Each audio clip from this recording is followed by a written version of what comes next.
money, Jordan Belfort. Stacking penny stocks while I'm flipping these birds. Sipping on Ciroc, trip 'em up with the words. I done popped the Molly and I think it's be my third. Jordan Belfort. What is going on, Degen Nation? Kenny Kim here, bringing you another Fantasy Golf Degenerates podcast. This week for some tournament I really don't give a fuck about because it's right after the Ryder Cup. As usual, I am here with my man, Tyler Tamboline. Sanderson Farms is what we're playing. Tyler, how are you this week, my friend? Oh, I'm doing well, Kenny. We're going to talk about Ryder Cup. You didn't say my favorite Canadian, though, on what I'm going to say is Team Canada Week. I'll intro that right quick. For those that are here for the Sanderson Farms, might I remind you, there is a timestamp that you can go find it because we are going to talk about a shitload of Ryder Cup. I thought the Ryder Cup was excellent. Didn't even care that it was a stomping or whatever you want to call it. I said a whistling straight ass whooping. I thought that was fitting. I think this was just a great event all around. It was the more they scored, Kenny, the Team USA, the more I wanted it to go down. I love when people stomp on the other guy's neck and just keep going and crushing and not letting off the gas. You know, talk to the Atlanta Falcons about that if you want to know about letting off the gas in the jugular and losing the Super Bowl. We can go back in time.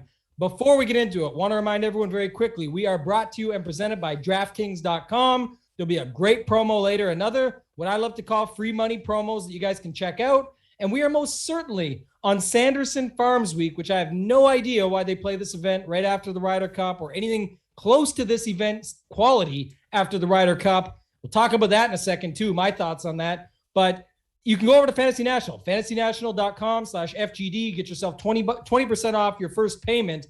I would recommend it. I'm going to be using Fantasy National very heavily this week to make my decisions, and I'll talk more about that in the strategy section. Kenny, open it up wherever you want to go. This was incredible. Yeah, I mean, straight ass whooping. It was glorious. It was wonderful. I was 100% wrong. I think when you gamble on golf, you have to try to eliminate all the biases, the guys you don't like, the guys you like in your head. For the Ryder Cup, for me, I guess it was extremely difficult because I've been watching. I mean, my first golf memory was 91, the War on the Shore. Bernard Longer missing that putt for the United States to win. Really, that got me into the game of golf. I'd played for years before, but like watching golf on TV, that's the thing that really got me going. So this event the Ryder Cup is just near and dear to my heart. And I've been so let down by the United States team for 3 decades. I think they've won after that War on the Shore, they might have won 3 or 4 times since then. And it's been 30 years. So it hasn't been good. So I think when it came to my betting, the Europeans, a month and a half before the tournament, it was a bias bet because I've been so let down, but I don't really give a fuck because we went out there and, I'm still going to root for the Americans. We went out there and just crushed them. I mean, it wasn't even close. Now looking back, hindsight, I mean, the talent level is so much greater than what the Euros had on the United States team. But that's happened in the past. Maybe not to this extent. But I mean, it's happened in the past. I mean, I think the biggest thing that I saw, the main difference, it was probably easier for the team not having Phil and not having Tiger. I think the record for those two guys when they're on the team is 1-7, 1-8. When those two guys are on the team, they don't have to look up. I forget who wrote the article, but someone said you're sort of starstruck. There's no even playing field with that United States team with those guys on here, and these guys, they all think they're just as good as everyone else on this team. Even Scotty Scheffler, the lowest ranked guy out there, he went out there with his grapefruit fucking sized balls and whooped John Rahm's ass on fucking Sunday. And I think that was a big factor. I think when it comes down to it, it was just DJ was amazing. Morikawa was amazing. But I want to talk about my man, Bryson DeChambeau. I said this on the pod last week, talking about how he could change his whole outlook, how everyone sees him just based on this one tournament. And he did almost everything right. A little, putting his putter into the hole. He might have been trying to motivate himself. Who knows? That could have been something that he was trying to do for himself. And that guy did everything right. He was the star of the show. That drive on Sunday morning was so sick. getting the crowd riled up. You never heard no Brooks. You heard people chanting his name. He was having the biggest hard on the whole fucking week, and he deserved it. He is an epic showman, great for golf. The amount of people he turned in this event was so large, and it's going to be so good for the game because he is the most entertaining player. Hate him or love him, he's the most entertaining player on the PGA Tour, and he did exactly what he needed to do this week. And it was just great. I can go on forever, but Tambo, I know you want to talk about this badly. Go ahead. I love it. Of note, real quick, the Bryson putter drop thing didn't even matter because they were up so much. That would have been maybe a bad look if they were getting crushed the other way, and then people would have been like, oh, of course, Bryson this. That was fine. People loved it. They were saying, come on, there was good jokes about how he has that longer putter, and so technically his gimmies would be longer. But I don't know. Like you said, they're chanting his name. Him and Brooks. Stricker dropped it at the bomb at the end, said that those two wanted to play together. That's how much these guys came together. I think the bigger, for me, all those things you said, you can talk about them all day. The few that stood out for me, the amount that this means to these guys. Start with Stricker for a second. Just he said, I never won a major, but this was my major right here. You knew he was going to cry. Guys were joking. Sobel posted on Twitter minus 10,000 or minus 1,000 or minus 10,000 hits for Stricker crying, of course. But the hometown, home state, everything that he's got going on, and then pulling the team together to get that job done. All the decisions that he had to make about the team and the picks, the captain's picks, the groups, the pairings, sitting Cantlay, all these factors that didn't matter because they absolutely dominated. Rory in tears, #dad life. I know it brings it out of you. I'm a dad. I get it, but he never did that before. That was pretty crazy to see just again, how important it is to him. Lowry and him embracing after Lowry got off and crying. The guys, Lee Westwood talking in the press conference about how it's, great to get a point on his last match, probably his last ever because he's 49 years old. And then that segues into the point, Kenny. You mentioned Phil, Tiger, great for the team, great for the morale being out there. Zach Johnson will run your ass down 2 miles to slap your ass if he can't find you after a hole. He's just the ultimate team player trying to make sure you're getting love after your good holes and wins and whatnot. But the age, man, it's just too much. You mentioned it, the balls of these guys that can go out there.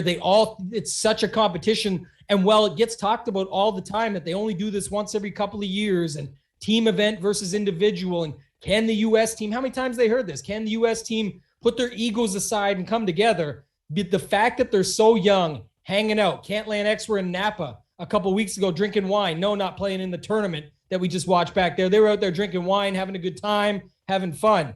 Then you see them after the hug between Brooks and Bryson. Jokes or not, cameras on or not, who knows? It seemed more genuine than some might think, that it was just, what else could they do? They have to do that. No, it looked a little more genuine to me. All the fun stuff. DJ getting loaded, Morikawa hyped up, Tony on the mic afterwards, Xander with the stogie, just everything, man. The good vibes, the mojo was incredible. I absolutely loved it. Right or wrong on the picks, who cares? It was one of the best events to watch, and it's what makes this week extremely difficult to follow it up because you need one of two things, in my opinion. You need a week off, like a vacation after a vacation. You know what that's all about, Kenny. I know you go hard, but you've got that situation, or else you need an encore.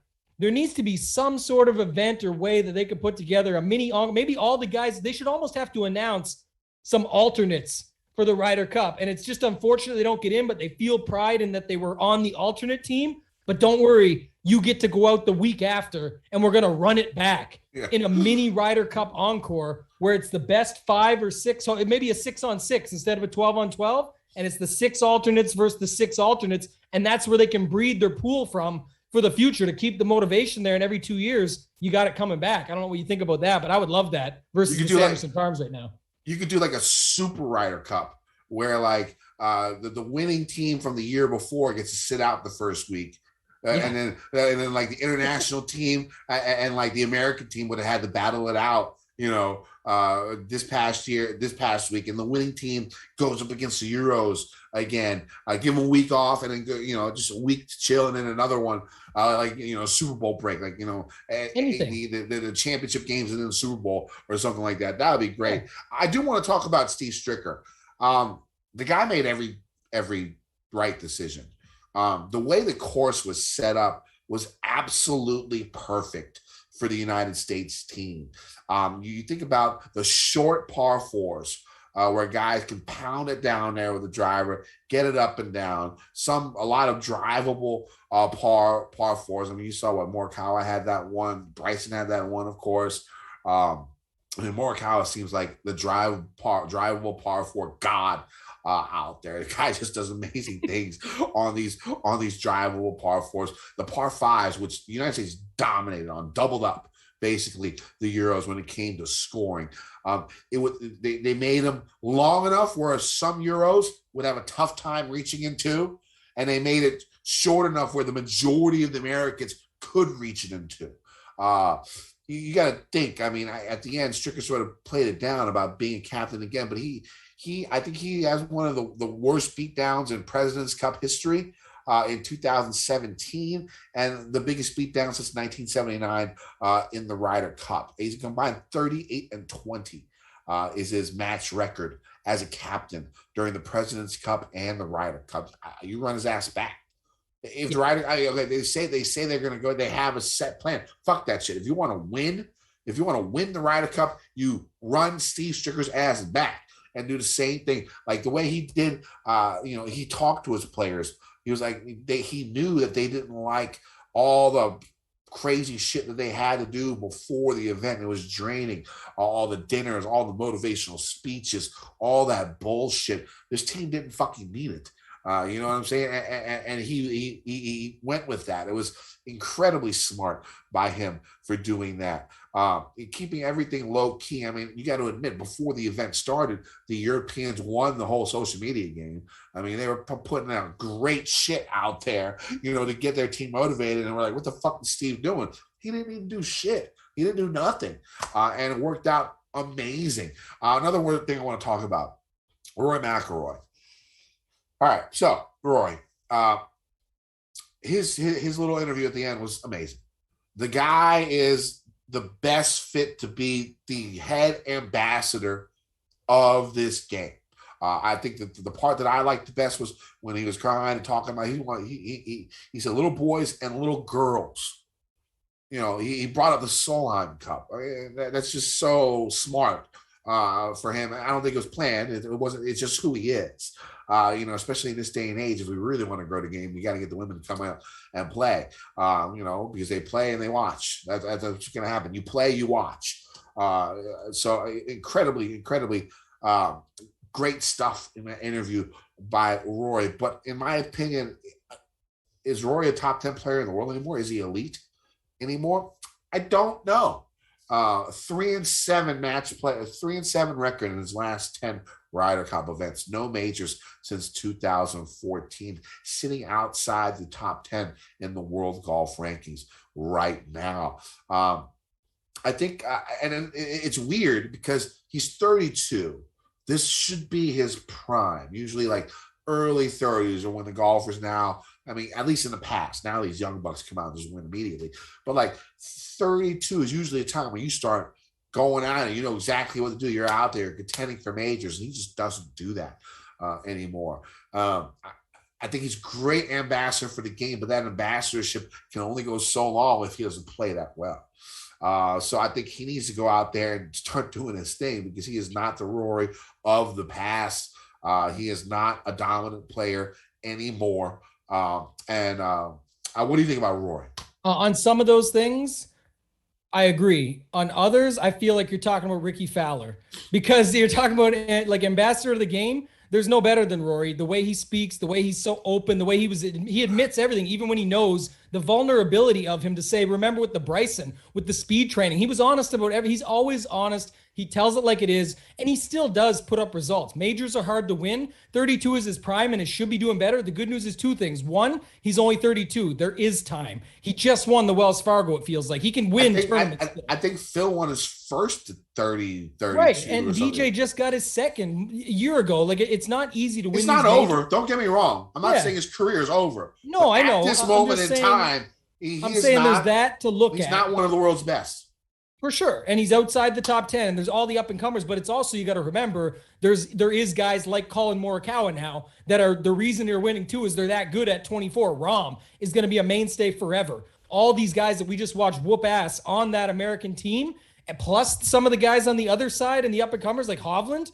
I think, you got other guys on the side. He's winning in Euro events, things that Norwegians that he's doing for his country that other people haven't done. People suspect him to win a major at some point. You and I talk very highly about him at all times. He went head-to-head with Morikawa and said, let's go, and came down to the wire and had his like chances 14 there. under or 12 under best ball score, some crazy shit in their match. Wow, that match was great. That's what I'm talking about, though, and that's what makes it harder. They call some people call Hovland mini Rory, right? Young Rory or whatever. Like, it's tough to do this in this environment, and Tiger created a monster, right? Because of Tiger, we've got all these golfers. Even this week, it's hard to get behind a Sanderson, all the stuff we've just talked about, but there's going to be so many names where you're like, can win a tournament on the tour with this much talent, with this many guys. Strength of field is shit, but these guys are all playing to win, and then it can lead to bigger and better things. We've seen it with plenty of names, including the favorite this week in Sam Burns. You get that monkey off your back, you go out and you start doing it again. You start contending.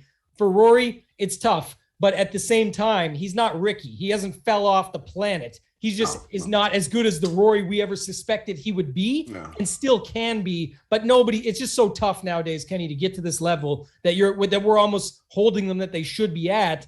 When, he needs to do better. He's gone down, but he hasn't fell off the planet. I take it back. He is one of the best players in the world. He's just not he's just not one of the top 10 best players in the world. How Agreed. And the thing is, he's been in that range for a decade now. And usually at this point in time, you see the guys just skyrocketing, and he's sort of on a downward trend. I'm not saying it's over. The guy can go out and win Augusta on this April without a doubt. But at this moment in time, especially after the poor performance he had this week, he needs to fix his game just a little bit. He does need to be better in Ryder Cup. He took ownership of it, but that's where I agree with you, where it's like, okay, Rory, you can say the right thing. And majors. Need to be better for your team, but you haven't executed. You got 1 point when it Ryder Cup and majors at this point in time in his career are the most important things. Yes. Winning Wells Fargo, great, awesome, cool. Sure. You want a good tournament, but that's not what he wants, and that's not what people want to see from him. It's majors and it's the Ryder Cup, and he was the most disappointing guy out there. Now, the most frustrating guy out there was probably Hovland, because from a ball striking point of view, the guy was incredible the whole week. Like, tee to green, he was unbelievable. Up there all the time. You see him with 10 to 20 foot putts on almost every single hole for birdie. He was playing so well, just could not make a putt. He had the left yips. He had the amateur lips. Yips. He couldn't get any ball to start on the high side, on the pro side, and trickle in. He was a big factor in the United States winning, because I'd say in those first 4 sessions, he probably should have won. He probably should have gotten at least 2 points. At least 2 points. So if they get those 2 points, it's what, 9 to 7 going into the weekend, or going into singles. I think he'll get better. This is his first one. Maybe the pressure was too much. I don't know, but he just could not make a putt to save his life, and it cost the Euros, since he did play 5 matches. The other guy who played 5 matches, of course. One thing we forgot to mention is how dominant the best player in the world looked for the Euro team. I mean, Rahm is just a god out there, making so many long putts, such a good, strong player. And that's why Scotty's win was so big, because Rahm is 0-2 against Scotty in match play this year. Since Scotty beat him in the quarterfinals of the match play event back in the spring. I think they're in safe hands with Rahm Sergio. Unbelievable play for the Spaniard out there. And let's get back to Bryson real quick, because I didn't want to bring up a thing about how Bryson can be incredibly popular. Rahm should be the most popular player in the United States, I think, at this moment in time, but he'll never be. And I think it's sort of the reasoning sort of is like, I think it's like the hatred for Spanish golfers throughout the decades of of American golf. I mean, people hated Seve back in the days. If you were alive back then, people hated Seve back in the day. People hated Sergio which I think he's grown a lot. He got, and he won that, the Jackman Award. I think it was well deserved.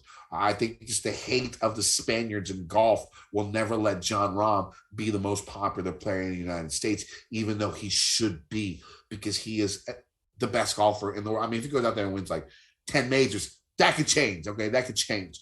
But at this moment in time, I just don't see it. And that's why Bryson could be that guy, even without being, Jon Rahm's a level above Bryson. There's no doubt in my mind when it comes to talent and the way the game is. But Bryson could be the guy, the face of golf. This is a step just because he changes the game. People like hitting the long ball. People think he's interesting. Casual players come out and casual fans go, wow, this guy's hitting it 450 yards and fucking looks like a fucking He-Man out there and banging balls and shit like that. So I bet you the long drive competition we see in a couple weeks will be the highest rated long drive competition we've ever seen.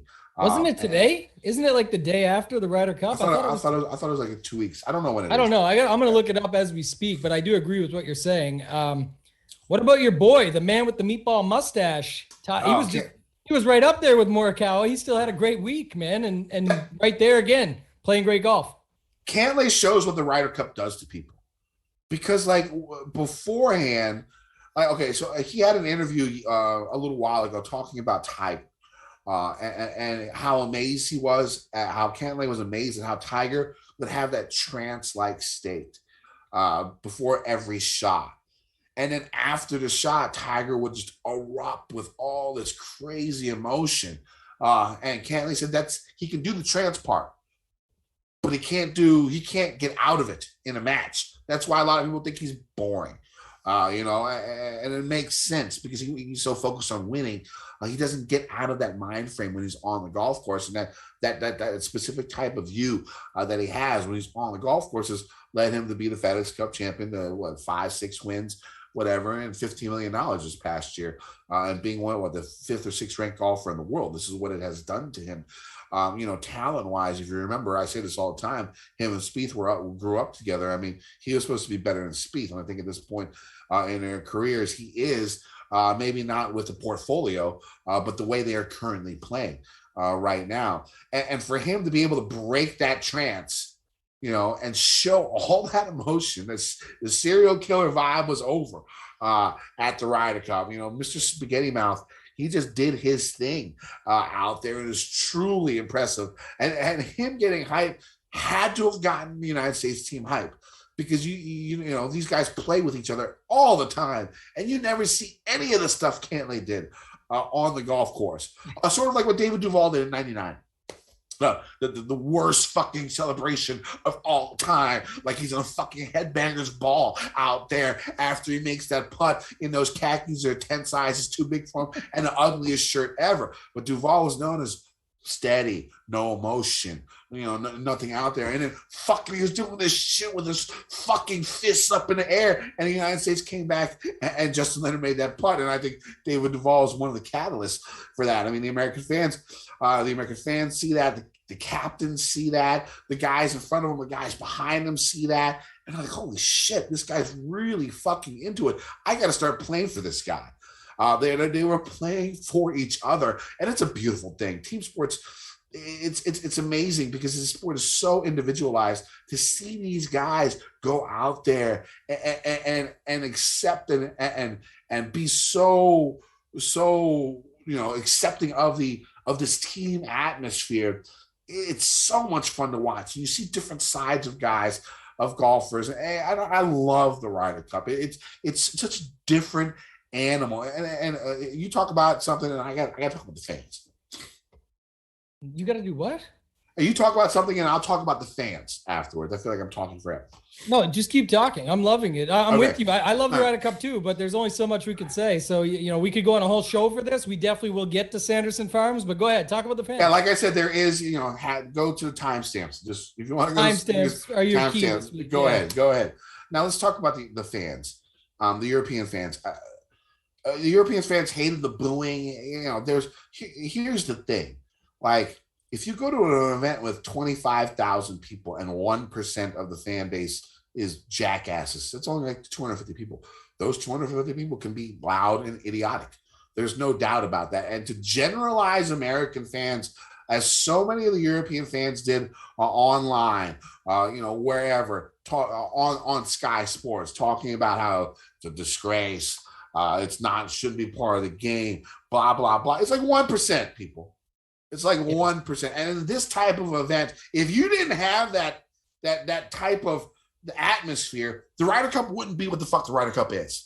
Okay, so United States fans, we're in Europe, and the thing is, like, it's like they're perfect. And I have this video clip that every person, I was on a rampage like Saturday night with all these Euro fans talking shit about American fans, how the booing is just disrespectful. Every single one of these people that I saw on Twitter, I copied and pasted a YouTube video of Tiger and Patrick Reed in France the last time they were out, and their boos were way louder than any American boo the whole fucking week. So shut the fuck up. We'll deal with it every fucking 4 years. And this is a great part of what the Ryder Cup is.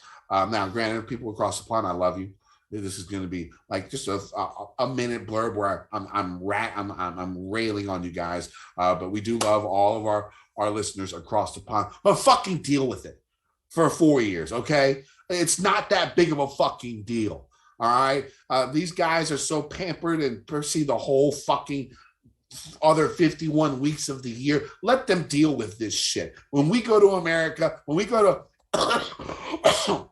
to Italy in 2023, I would hope that the European fans trash the American fans the whole fucking week, because that makes it. That makes the tournament. That whole thing, it's mano a mano, country versus country. It's what it should be, and that's why this event is so great. And you just deal with it. Fucking deal with it, okay? The players, deal with it. As long as it's not in your backswing, talking about your family, okay? Those are two no-nos, okay? If fans do that, that is disrespectful. That is horrible. They should be fucking kicked out the goddamn fucking the course. They should not be able to go to any other events ever again. Okay, you can't do those. And don't be obscene, because a lot of kids around. Okay, you avoid those three things. Anything else is fair game, in my opinion. Everything else, you can yell John Rahm sucks. So what? So what? Everyone knows he doesn't suck. John knows he doesn't suck. It shouldn't bother him that much. You know what I'm saying? As long as it's not on the backswing, as long as it's not about family, as long as it's not obscene, I think anything should be able to go in the Ryder Cup. Any last thoughts? Yeah, one last thought. We didn't talk about it. I think it's important. Dustin Johnson, 5-0, first American since Larry Nelson, second ever. But you could argue he went 7-0. Fourth ever, really. Oh, that's right. But the second ever American, Larry Nelson. No. Arnold Palmer and one of his boys did it in like 1957. Oh, yeah. What was I looking at? You fucked up the whole bit, though, Kenny. That's fine. Anyway, hey, we can always edit this shit.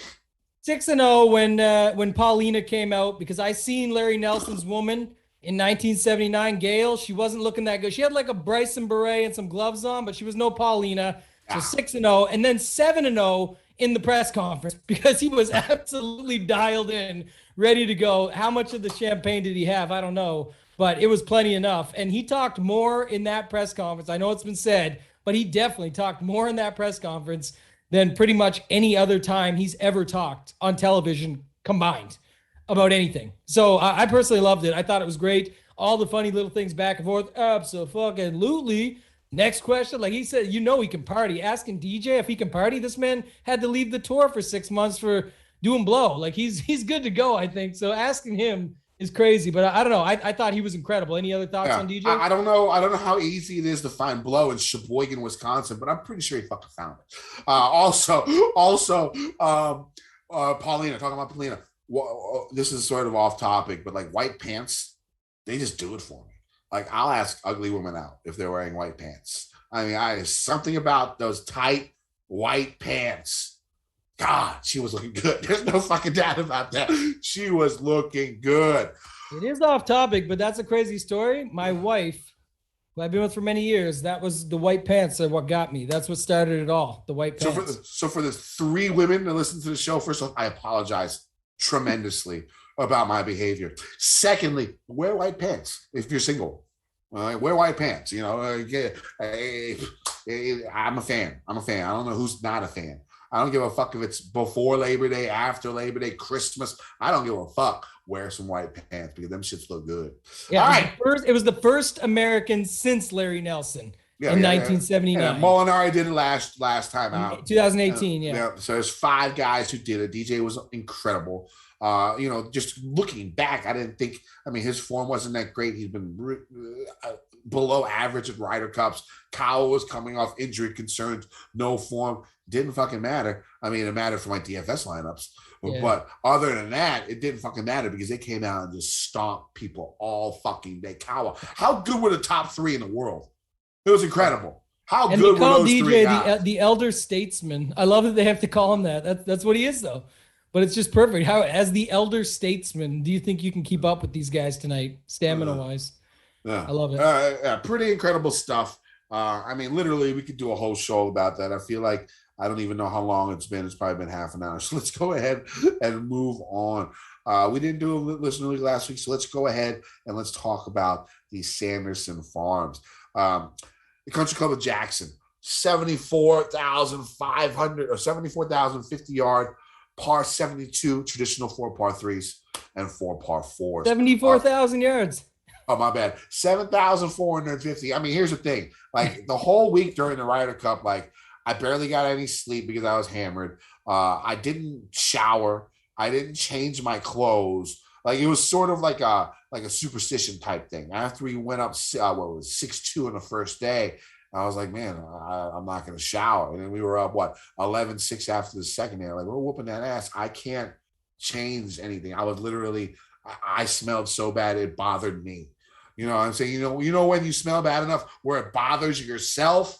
That's bad right there. I had changed. I brushed my teeth once. I had to brush my teeth. But other than that, I didn't do shit. And I just drank. By the time, and then I'll be honest, weed's legal in Virginia now. I ate 100 milligrams of fucking edibles on fucking Saturday. And I was high for literally I'm probably still high. We're recording this on Monday at 9:00. And I'm probably still fucking stoned from eating all those fucking edibles. It was glorious.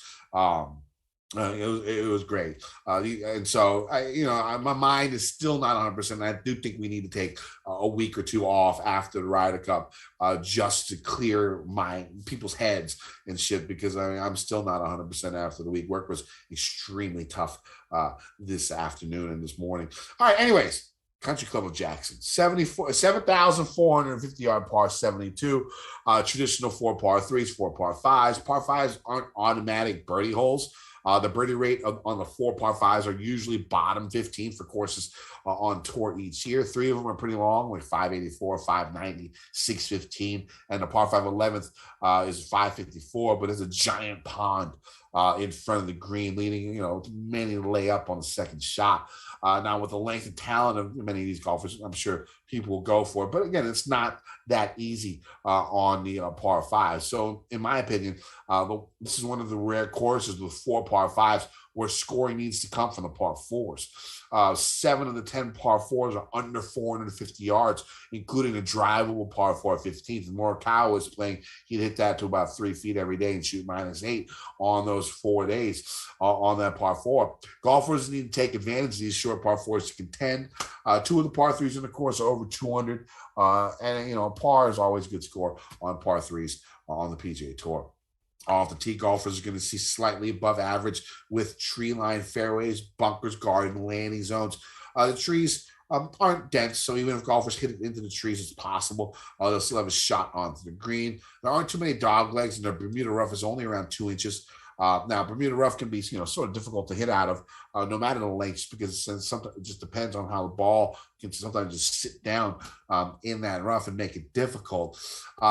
But hitting out of the fairway, of course, is going to be beneficial. But the course has a lot of shorter par 4s, so if golfers can hit it far off the tee, they can break out wedge from the rough, make approaches easier, have them land softer, all that good stuff. Now, as stated, a lot of different type of golfers have won this event. You have bombers, you have shorties, you got great putters, you got shitty putters. Now, outside of the par fives, the course is short enough where we'll see most hitting less than driver off the tee. But since there aren't too many dangers around the fairway, we'll see a fair amount of golfers using the bottom of God's approach. You can think back to Champ a couple of years ago with his win. One thing in favor of the short hitters is the fact that the course hasn't seen, I'm not sure about the rain. If it hasn't had that much rain, the ball will roll out. And that will help the shorter hitters. If it has been sort of raining there, that can make it just a little bit more difficult. Shorter guys off the tee.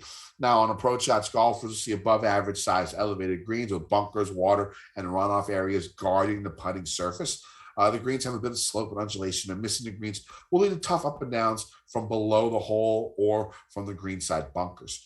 The greens are Bermuda grass, stick meter rating around 12s, maybe a little bit slower.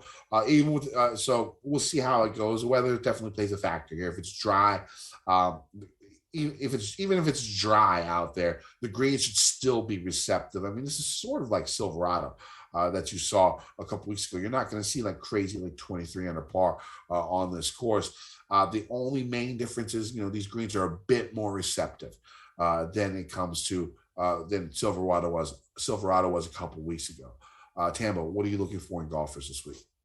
Mainly nationality and focusing on Canadians. So a week after the Ryder Cup, where it's USA versus Europe, Kenny, I dropped the tease at the top of the show. This is where you want to get on the Canadians. They're all fired up. They're ready to go. But jokes aside, I think they will be talked about a lot. For stats-wise, I'm looking off the tee, approach. Birdies are better. Usually the score goes quite low here. And then on top of it, you mentioned it, there's supposedly not much rain coming in. So I think this is the advantage goes to most. A lot of long shots get there. When we talk about the bets segment, Steve Bamford's article today lined it up quite nicely. I believe it's the average winner is 133 to 1 here. And over the last 8, it's 125 to 1 still. That draws into that. So I think that's something to keep in mind when we get to the bets. Plenty of long shots. Our boy Joe at Tour Picks, he loves those lunchtime long shots. If you don't follow him, check him out. I think that's a great spot to go this week. I'm going to check it out because the ones I've already got a few, but I'll go to his for some more as well. So I think that makes a lot of sense. And then just in general, the 100 to 150 range. So on Fantasy National, if you guys don't have a membership, head on over to fantasynational.com/FGD. Get yourself 20% off. Really good. Try it out for the swing season when many are struggling. And I'll talk about strategy when we come back. Before we get into the tiers, though, Kenny, definitely want to bring everyone this offer. I call it free money, but we've got our offer from our sponsor at DraftKings Sportsbook. Week 3 of football is in the books, and now it's time to review the tape and get ready for Week 4 with DraftKings Sportsbook, an official sports betting partner of the NFL. To kick off another action-packed week, DraftKings is giving new customers $150 instantly when they bet $1 on any football game. Listen up because you don't want to miss this.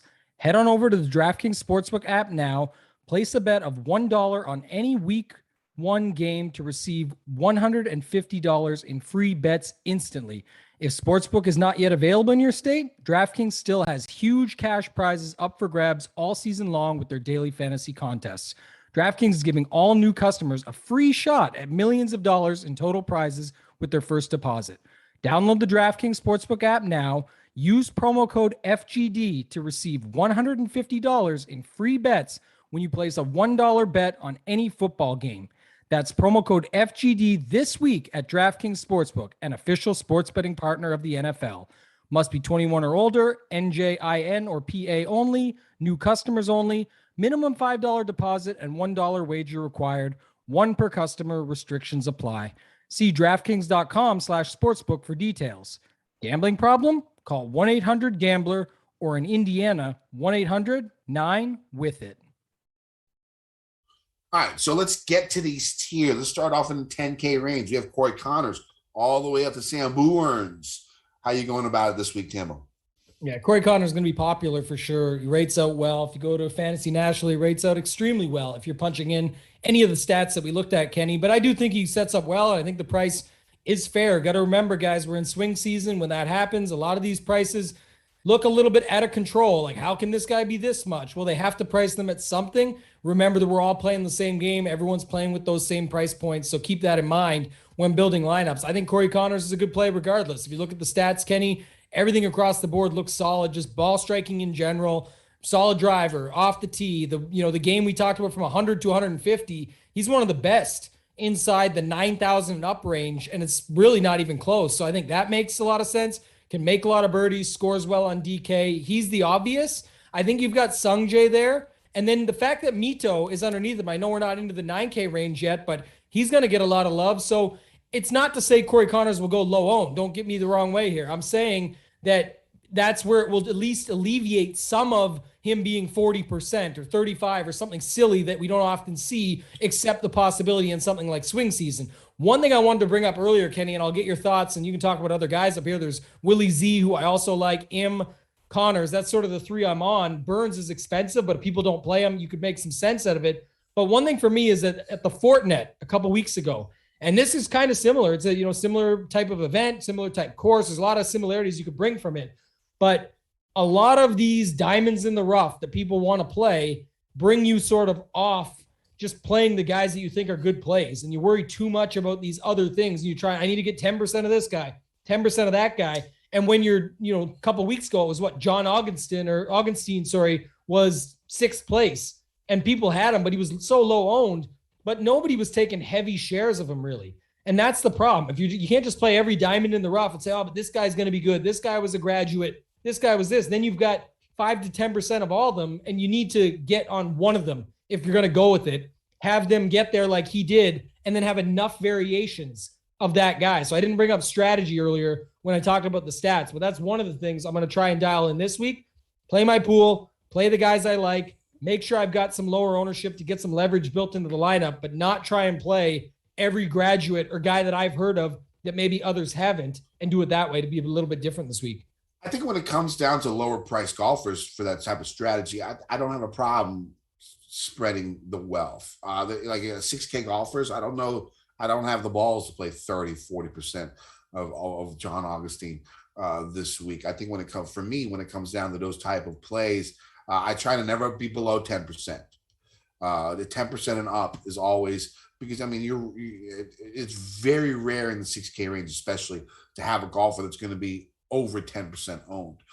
If you have golfers, all your 6K golfers between 10 and 20%, they're going to be 2 to 3 times the field on it. Do you not agree with that? No. To clarify, you're saying exactly what I mean, though. 10% on 150 lineups, just using someone max entering, whether it's the mini max or the damn $10, 15. This week it's $10. It doesn't matter to me. My point is that's 15 lineups that you're getting that guy into. What I'm saying is people are taking 3% shares of all these guys and then sitting there talking to me about their 3x the field of a 1% guy. You're doing nothing. You have no outs to get there, and you've left yourself stranded. You need to go in if you're going in. And I love your take of a minimum 10% and at least have enough lineups to talk about where you could have some shots to get different at the top if said player gets there and has himself a week, like a top 5 or top 6 or something that we just talked about. I think if you're mass multi-entering, 10 to 20% is good for 6K guys. I got no problem with that. Now, if you're single entering, and then you just play who you play. I don't think there's any type of really set known strategy when it comes down to single entry or 3 max or something like that. I mean, like, how many 6K guys do I play in the lineup? How many? You just got to go with you play him in 1 3-entry max lineup, and you stand there and tell me you're 33x the field on a guy. No. Yeah, I got him at 33%. Yeah, you played 3 lineups.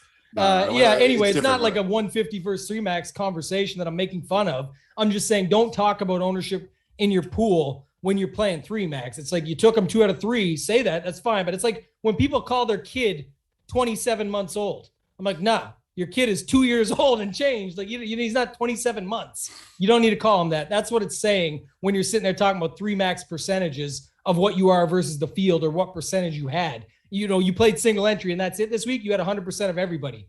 That's a fact. So who do you like up at the top this week, though? Let's get back on track here. I think the interesting thing up here is going to be Sergio.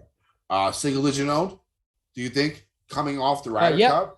Yeah, and there's a lot of talk already about he doesn't even want to be here. Who says that? Why? I mean, the guy played his ass off last week, right? He could be tired. There's no fucking doubt about that. Now, I'm not sure if I'm going to play him. I'm not endorsing the play. But for a guy who played that well at the Ryder Cup, whose tee to green game is the best overall portfolio in this field by a long shot, I think you have to think about it, especially if he's 6% owned, 7% owned. It's something to think about now. Will I do it? I mean, I don't. That's why I probably suck at GPPs, because I am not sure, and I probably won't. But it's something to think about, because you think of these narratives, you think how tired he's going to be and stuff like that. It's possible, but I mean, it's not like he's flying from Spain. He lives in fucking Texas. You know what I'm saying? The time zone is like exactly the same from Wisconsin to Texas to fucking Mississippi. I think. I don't know. I don't really know time zones. But like, have a few days rest, chill, relax, come out here and defend your fucking title. We'll see. We'll see if I end up having the balls to roster him. But my first cash game cornerstone is Corey Connors. I think you went ahead and talked about everything. I think off the tee, you either got to be accurate. I like using Strokes off the tee this week and looking at it either way, either distance or accuracy, because there's enough short holes in this tournament for shorter guys to be able to do their thing. As long as they're accurate off the tee. I think 7 of the 10 par fours, like I said, are under 450 yards. They might struggle a little bit on the par fives, but I mean, that's what most of these guys have done on the tour if they're short, and they're going to have to lay up and have that strong wedge game to do their thing. So I do like Corey Connors. He just grades out so well, and he has a win under his belt. So he's my first cash game cornerstone. The other two guys I'll play in GPPs are Willie Z and Sung Jae. Sung Jae has a pretty good finish here. Last year, he might be my highest owned. This week, the game seems like it's trending upwards. He made it to the Tour Championship. He did his thing. So I like Sung Jae a lot. And I'll play Willie Z.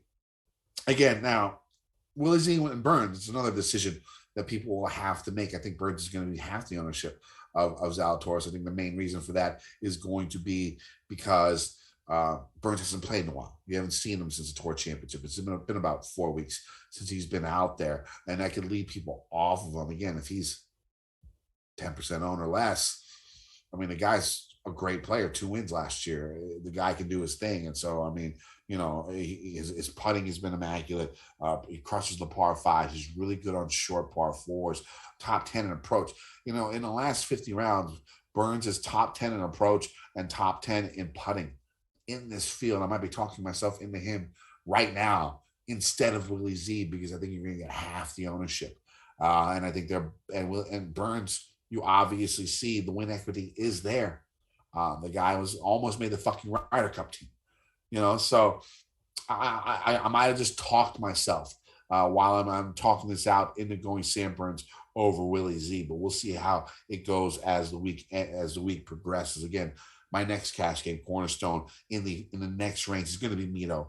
He's going to be popular. I'm using 2 of the most popular guys up top. Doesn't really bother me in cash.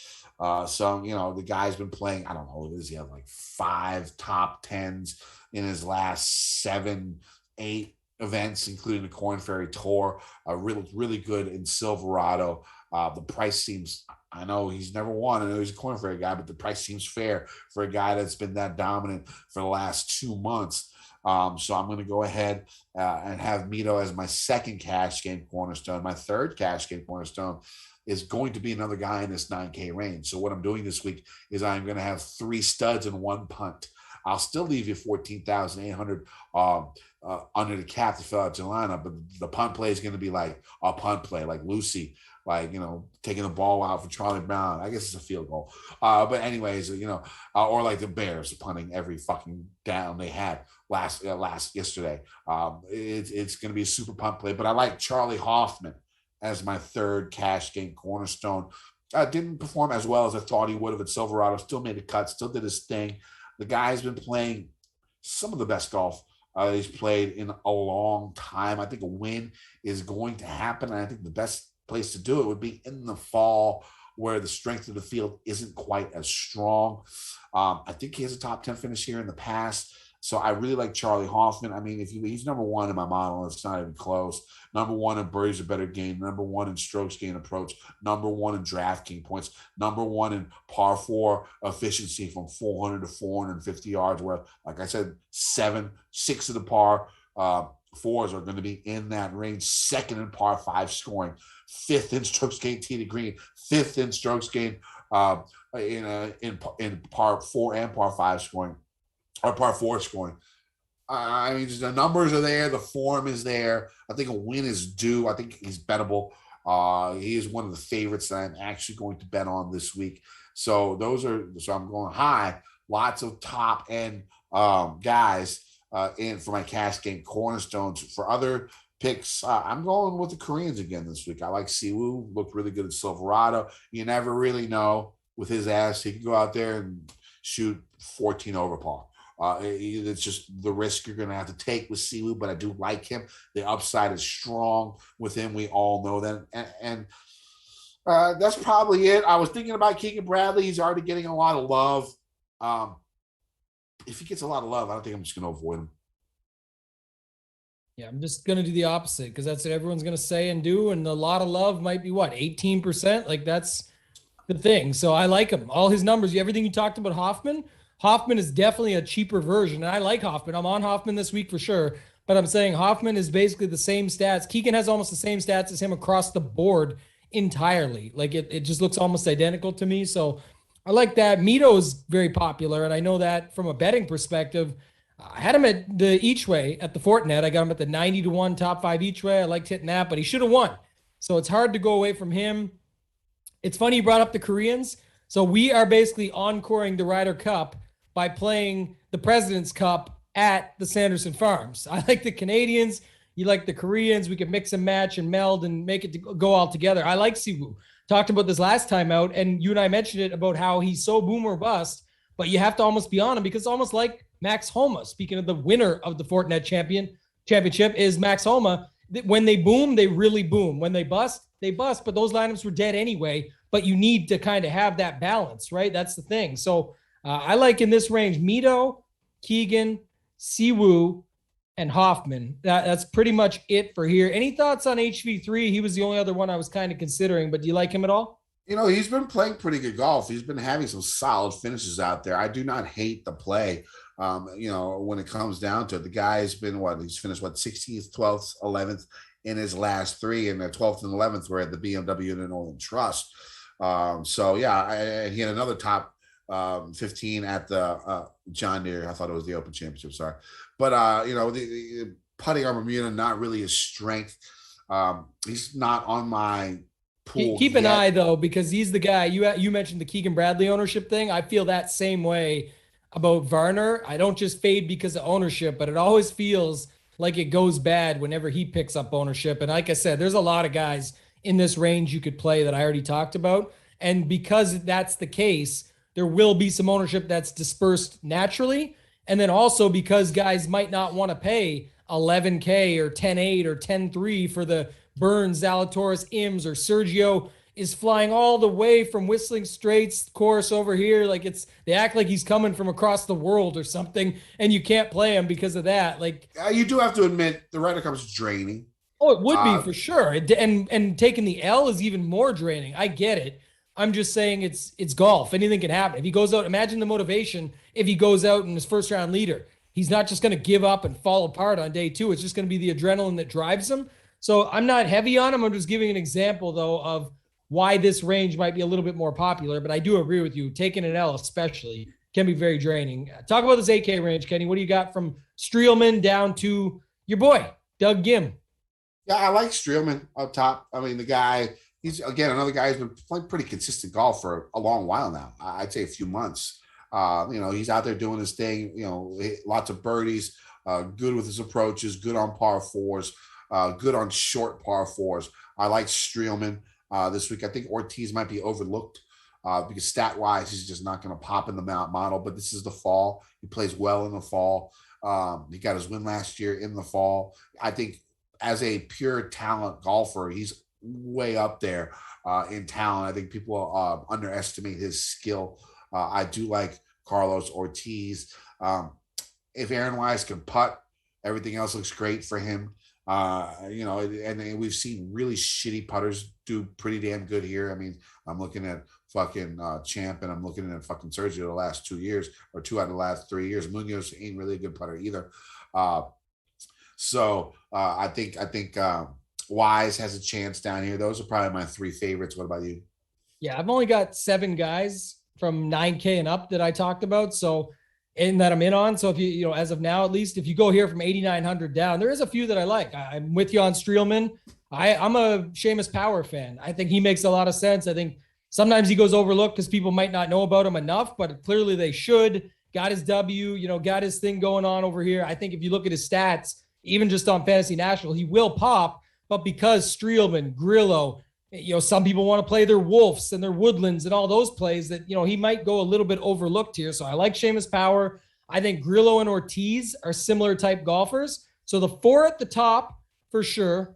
Aaron Wise and Kazire, I think, are 2 interesting plays here. Kazire, from a scoring perspective, he scores basically the same as Wise. So you could play them both, or you could separate them in your lineups. If you're playing mass multi-entry where you want to separate them out and just play Kazire over Wise, who I suspect will get more ownership. I would say I would take that bet for sure. I think Wise gets more ownership than Pat and Kazire. So when you look at their birdies are better, their DK scoring, and then also what's interesting, if you look at the 100 to 150 range, Patton actually beats Aaron Wise in that range, but you just won't think about that as much because of their situation and people just want to play Wise. And then I do like Doug Gim. I entered it with that being your boy, but you look at his stats off the tee, his driver, just in general on approach, all these stats that line up tee to green in general, ball striking, everything is Doug Gim.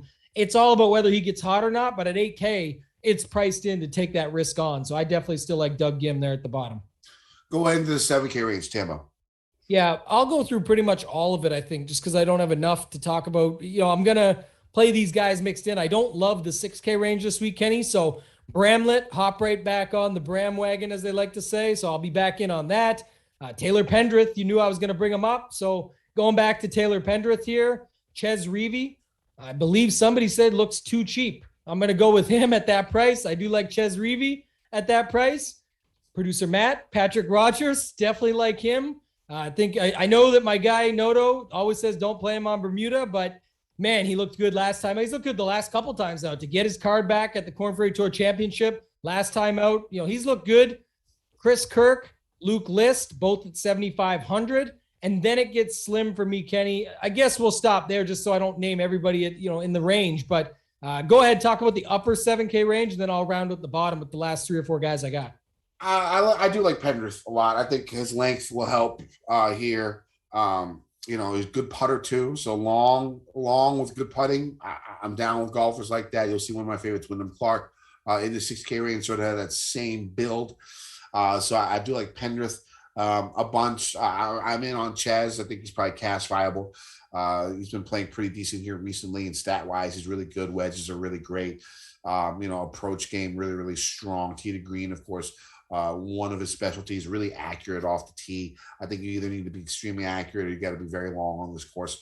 You got to be one of the two off the tee when it comes down to it, because if you hit it long enough, you have wedge in your hand. If you're accurate enough, you're going to be hitting out of the short stuff, and that's going to make everything a lot easier. So I like Reavie playing a little bit of Scott Stallings. If I remember correctly, I think he had a fairly good showing at Silverado. Let me double check here. Not Silverado, Fortinet Championship. He finished 6th there. He was really, really good with his approaches. Tee to green, he was solid. I might be giving him a little bit of a shot. I probably won't be too strong on him, but I'll have a little bit of him.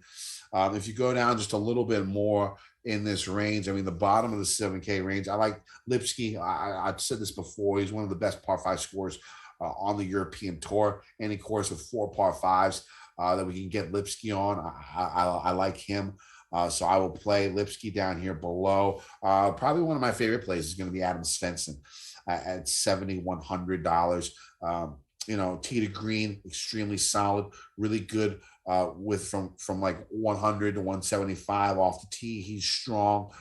His approach games have been really, really good on the tour. He's actually, I think, 12th or 11th in this field in the last 50 rounds on approaches. And then from his short sample size, Bermuda has been his best putting surface. So I do like Adam Svensson a lot. So you like in the lower 7K range. Yeah, the thing about Adam Svensson is he's Canadian.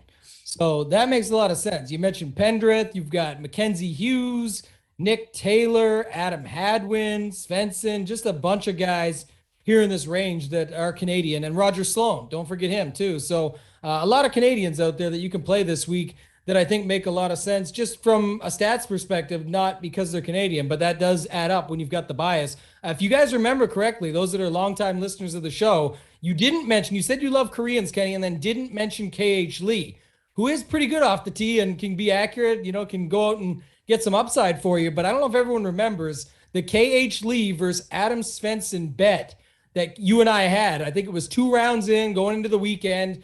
Whoever finishes higher, we change the avatar. And it's the only time I've ever changed my avatar on twitter.com where I put it to a Korean flag for a week and it just did not feel right at all. So we might have to get an avatar bet going this week at some point. We could talk about it after. But the only problem is I like all the Canadians too.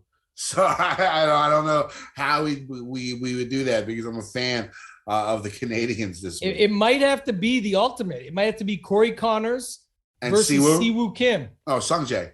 Give me Sungjae. Okay. I don't know how I feel about that. That is the same price and they're closer, but yeah, that's a good one. We'll talk about it. We'll air it out this week and see where we get to. A couple other guys for me down here. Joel Damon, just upside when he gets there. I think he makes some sense. Aaron Rye is playing some good golf. I like him. I like your David Lipsky call. You had him at the Fortinet as well. Good call there. Yeah, Matt Wallace. The funny thing about that is he killed me because I had a top 20 bet on him, and then he was killing the par fives. And then the last 3 par fives, he parred all of them and missed the top 20 by 1 stroke. Yeah, so 20 seconds. A little bit bitter about that. Also, who finished second in the event? Do you remember? Whoever finished second in that event, I had the outright. You and I both had him. I had him at 90, and his name's Mito Pereira. Oh, Mav McNeely. Mav McNeely. That's what I'm pissed off about. Yeah. So I had Mav. So that was my 11th or 12th runner-up in the last year. Yeah. By the way, that pod, I had 5 bets, and 3 of them were Will Zalatoris in 11th. Sure, he's a favorite. But Mito in 3rd at 90 and Mav at 60 or something in 2nd. That sucked. So, yeah, I'm just as bitter as you are. What about... I don't think you're just as bitter as me. I don't think you could be just as bitter as 12 fucking runner-ups in the last 52 weeks. I don't believe you on that one. I'm bitter. From a straight fantasy, fucking bitter about that, okay? I thought shit would change. Mav did his thing, and then fucking double bogeyed fucking, I don't know, 17 or something. 17, like that. Yeah, he's our boy, and too. We've been on Mav for a long time. Fucking shit. Learn from your fucking girlfriend. God damn it, Mav. All right, let's go on. Are you still done with the 7K range? Or what are we doing? I was just going to say Chad Ramey. The guy's odds are incredible versus what he's rated at price. So he should be popular, but I think for good reason. He can definitely be fine. Like if you look at his numbers across the board, very even keel. And I do like Nick Taylor. If I was picking between all these guys, I like Sloan and Taylor over Hadwin and Mackenzie Hughes up there, but and then Taylor Pendrith, of course. But in the 6K range, there's not too much I love, Kenny. Who do you like down here in the 6K range? I mean, I'll start with the 2 guys up top. I sort of like Nick Hardy a little bit. The guy hasn't missed a cut on tour. I think he's played like 5 events, hasn't missed a cut. Tee to green, he's extremely solid. So I sort of like Nick Hardy. I like Rory Sabatini, the good Rory is who I like this week. Hasn't missed a cut since his Olympic silver medal. Never missed a cut here. So I think at $6,900 of the guy playing, sky high after his fucking silver medal, I got no problem using the good Rory this week. Other guys down here below that I do tend to like, Augustine. There's another guy. We talked about him. I'll be using him at $6,700. Pretty good finish the last time out. I mean, in his last 3 events, he's been exceptional with his iron play, tons of birdies, really good with the shorter irons, good on par 5s. I like him. I can't decide whether I'm going to go balls to the wall and use 2 6K guys in cash. And if I do, he would probably be one of my other picks down here. Other guys I do like, I'm going to go with the putters, Poston and Denny in that mid 6K range. Again, we've seen, you don't need to be a good putter to do well here, but we've seen good putters do extremely well. I mean, Malnati's the one that comes to mind already, with a second place finish last year and a win a few years before that. So you could see, really solid putters doing their thing, because this course is not extremely technical. And it just comes down to a hot putter, and these greens aren't too difficult to putt on. That's why you see some of these shitty putters do well, but that should make it easier for the good putters too.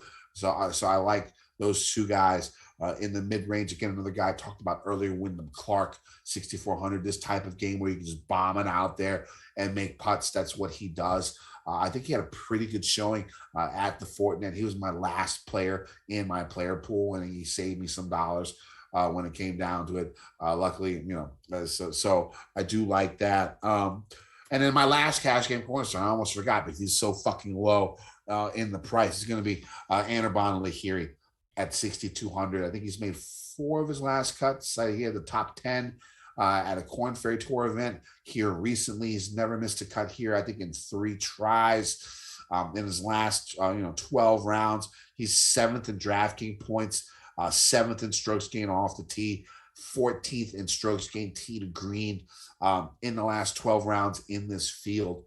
So I'm going to go ahead, and he's going to be my punt play this week. So my cash game cornerstones this week are going to be Corey Connors at 10,100, Mito at 9,900. What's his face? Hoffman at 9,000, and Anirban Lahiri at 6,200. This still leaves you $14,800 to fill out the rest of your cash lineup. So that's probably going to be it for me. Who do you like? Yeah, not too much. I could get behind the Lahiri call. I think it's just too cheap for the talent and the upside. At that price, he doesn't need to do much. But if he gets, nobody gets popular down here, so not even worth saying that. Some of the other guys, talent for upside, Russell Knox, 6,500. If you look at the stats across the board, off the tee has been good. So it's just, could he get even hotter for an event like this? And when he gets hot with the putter, it can go right in a lot of the right ways. So I think he makes sense. Can go in the right direction. John Augenstein, who we mentioned, Bryce Garnett, I had tagged up. Sahith, I like Sahith down here at 6,800. I think he's been playing some good golf. And then I don't hate Sabatini, who you mentioned, Hardy, Sepp Straka's at 7K. I missed him earlier. He kind of could go right. And then Adam Schenk, another guy that can make birdies. So I think, again, just taking some risks down here, but the guys that you're going in on, like I said, make sure you've got some shares of them, because otherwise you're going to be left hanging when you say, oh, I got this guy right at the bottom, but it didn't work out for me. That's why you always hear people say, I had the right pool, but I just didn't have everything put together correctly. If you hit on one guy, but you only have him in 5 lineups, you don't have very many chances to get everything right or get it together correctly. So that's what I'll leave you at. Kenny, anything else you want to talk about this week for the DFS tiers? Let's go to the bets. First off, it's going to be Hoffman at 20-1, Mito at 28-1, Pendrith 50-1. What's his name? Augustine 100-1. Svensson 130-1. And I'm also going to add Wyndham Clark, but I don't know his number. So go ahead, Tambo, while I find his number. Yeah, I got Mito at 33, so not as good as the 90 last time out, but I feel like I got to chase that at least once here. And the each way paid for it last time, so it's still good. Ramey at 90 with a top 5 each way. CT Pan, we didn't talk about him. He's actually interesting this week as well. Got him 90 with the top 5 each way. And then Luke List at 110. I'm saving room. Like I said, I'm going to add more long shots. I think there's definitely the opportunity. I mentioned the Steve Bamford article earlier, bringing it up, and it's just a standard point here. It just makes sense. A lot of first-time winners, equals long shots, and that's what you've got. So before Sergio, I think our boy Sundog was saying it was like 6 in a row or something were first-time winners, maiden winners. So makes a lot of sense, and that's where those odds come from. Also, bonus bets. Alfred Dunhill links. Brandon Grace. Speaking of Sundog, he loves them always. He doesn't write an article for that I know of, but I know he would love some Brandon Grace this week at 33. Martin, if you're out there listening, I think that's a great play. Get on him if you're not already. And then Minwoo Lee, Kenny, 90-1 with the top 5 each way. Give me that. This guy can win for sure. Minwoo's pretty solid golfer. I mean, go Very ahead. solid. Make sure you listen to the European Tour Picks and Bets show on the Mayo Media Network with Sky and Tom. They're really sharp guys. Wyndham Clark, 180-1. will be my sixth bet. So I got like 3 over 100, a couple, two, and then 3 under 50. So that's how I'm going about it this week. Anything else? No, forget the one and done, because you know what? I forgot to register it after we talked about it last time being available for swing season. I know it comes back for the Sony or whatever it is, the Century Tournament of Champions, one of those two where we'll have it back, and just stay tuned. There'll be more on that. Lastly, Kenny, though, before we get to where we're at and everything we got going on, the Listener League may be postponed for a little bit. I know people reach out about it. We're looking at transitioning, trying to get it a little bit better, things like that with the swing season. So just if you don't see the link out, if there's a Listener League, I will post it on my Twitter and I'll segue it. You can find me on Twitter at @ToeTagAndTambo. Add me there. It will always be posted the minute I get it from our DK rep. We're looking at tweaking it a bit, making it a little bit better, seeing what we can do there, talking with Mayo about that. So we'll see where it goes, but nothing for this week. So just so we're clear, anything to add, Kenny, on that? First one back, are we doing Tournament of Champions, or what's the deal? Well, unless we get it back earlier, the plan was to stick to the last event of the swing season. Gotcha. We won't do it on something stupid like the Tournament of Champions. Everyone, you're already in the league.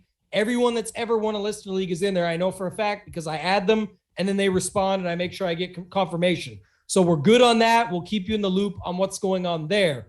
Other than that, you guys know where to find me. Like I said, on Twitter at @ToeTagAndTambo. Head on over to Run Pure Sports, runpuresports.com.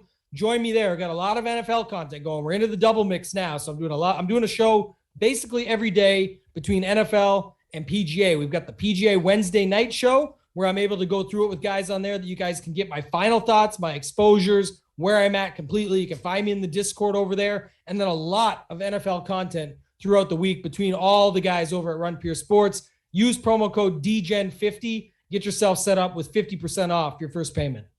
Yeah, you can find me on Twitter at KendoVT. You can find my write-up every week on gupscorner.com. Usually Monday or Tuesday, I release the course preview, stats to look for. And then Wednesday afternoon will be like my final betting card, my favorite GPP, my final favorite GPP plays, additions to the course, stuff like that. So you'll get that Wednesday. So make sure you check out gupscorner.com. I think there's a 7-day free trial when you sign up if you just want to check the site out. That includes football too, and they've been crushing here. I think Gup won one of the GPPs for the Ryder Cup this past week, so good for him. All right, so that's going to be it for this week. We're DGens. We bet every week. We do this every week, even if we're a little let down after an amazing Ryder Cup. So let's win some motherfucking money, I guess. DGen Nation. Money, Jordan Belfort, stacking penny stocks while I'm flipping these birds, sipping on Ciroc, trip 'em up.